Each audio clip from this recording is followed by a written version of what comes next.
saat ini saya sedang berada di depan Gua Ashabul Kahfi di Jordan. Dan Gua Ashabul Kahfi ini juga dikatakan ada di Syria maupun di Turki. Tapi yang paling menepati ciri-ciri yang disebutkan di dalam Al-Quran adalah Gua Ashabul Kahfi yang ada di Jordan.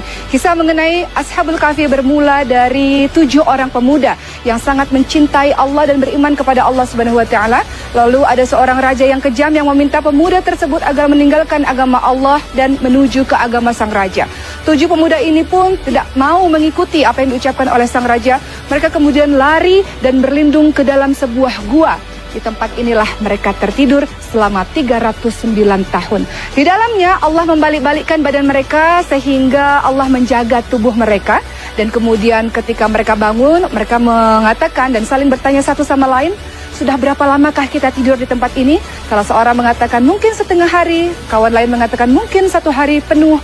Lalu mereka pun mengatakan, marilah kita mencari makanan.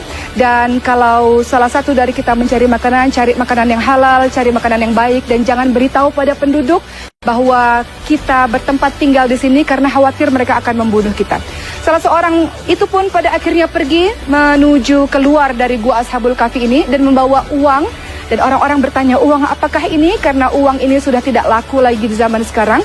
Dan mereka pun pada akhirnya paham bahwa orang ini adalah satu dari 7 orang yang disebut sebagai pemuda atau Ashabul Kahfi.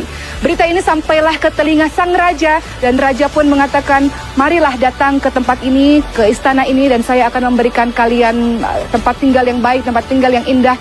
Lalu 7 orang pemuda itu pun mengatakan, wahai raja, kami sudah sangat bahagia, kami sudah sangat senang. Pada akhirnya kami mengetahui bahwa penduduk di tempat ini semuanya telah beriman kepada Allah Subhanahu wa Ta'ala. Kami hanya ingin berdoa kepada Allah agar Allah pun memanggil kami untuk menuju kepada Allah Subhanahu wa Ta'ala. Maka Allah matikan mereka dalam keadaan yang beriman kepada Allah Subhanahu wa Ta'ala.